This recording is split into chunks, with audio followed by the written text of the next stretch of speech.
So why are your nails popping off? Well, one of the main reasons is adhesion.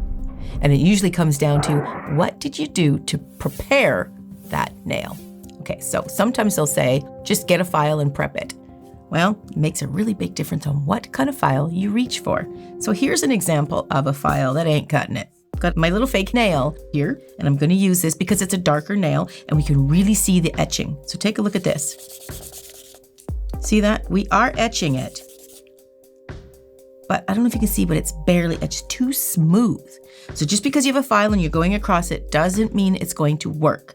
So one of the main reasons about products is it has to have something to grab onto. So when you are prepping the nail, you want to prep it enough so that the product that you're using goes and just grabs onto it. So you just saw the smooth one, and that ain't gonna cut it. I'm just gonna show you this one now. This is a fine file. This has got a bit of a grit to it. And take away the dust. See, it's etching it, but in my opinion, it's still not enough. Why do I know that? Because of many years of experience, I just know that the certain amount of grit is gonna rough this up enough so the product's gonna adhere. So you can use a medium too. I would recommend a medium file. And that's usually about a 180 grit. I'm gonna dust that off. You can also use a coarse file. If you do, that might be around 100 grit. If you're gonna do that one, use it a little bit more gingerly. Don't go crazy. You don't wanna remove too much natural nail on the surface there. You just wanna lightly buff it. The idea with buffing a nail is we are trying to get rid of the oils. We're trying to buff up the surface so that the product will stick. Another reason why your nails might be popping off, if you're using full cover tips, you know the tips that are out really popular, you have to do this. You've prepped your natural nail, but you might also want to prep the tip.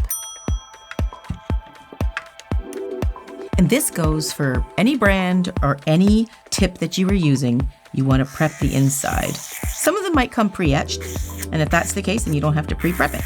But if it's not, you just want to go on the inside and etch it out. And what you're trying to do is etch out the same length as the size of the natural nail bed. That's what this looks like. Remove the dust. Don't remove the dust with a cleanser or anything like that, just with a duster. So you can see I've etched it the same length, and you can put it right over top, and that will help better adhesion between the natural nail and your tip.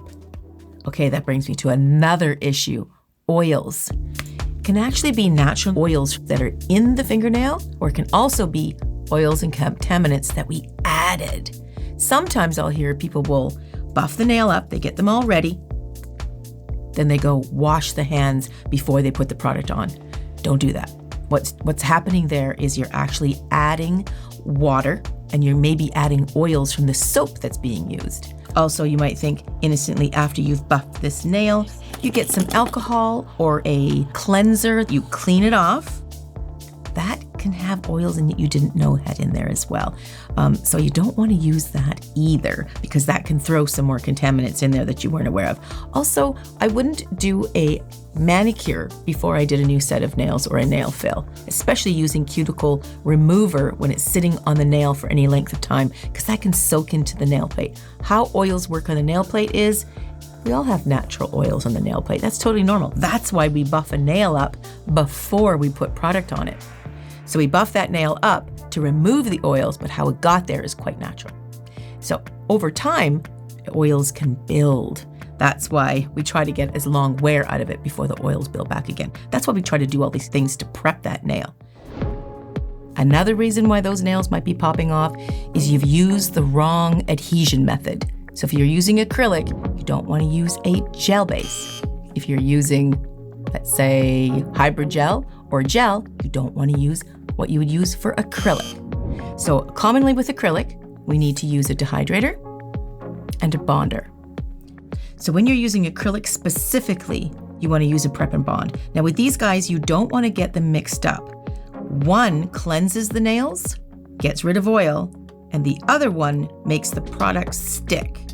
If you use them the other way around, and you use this one as your dehydrator to cleanse the nail, And this one to stick, if you mix that up, all you're gonna do is, the dehydrator is literally gonna clean the primer and you'll lose your stick. So if you forget one, forget the dehydrator. Don't forget this guy. So that's for acrylic. If you're using a gel or a hybrid gel, you wanna use something that causes the gel to stick. In this case, I have my product called Bridge, and that sticks by painting it on. You sort of massage it in and cure it for 60 seconds, and it's ready for whatever gel you're using. Just remember, it's all in the little details. I have a course coming up. I designed my 3-day workshop for those of you doing your own nails, or if you have some experience, you can level up those skills. Included in your tuition, you will also receive a nail kit value of $1,000. These are just some of the items. Did you guys know Jenny B? She does Cardi B's nails. She does many celebrities. She's the queen of bling. Jenny will be joining us May 8th for a full day of nail art and bling. If you'd like to find more information on this 3-day workshop, go to nailcareer.com. All the information and the details are there.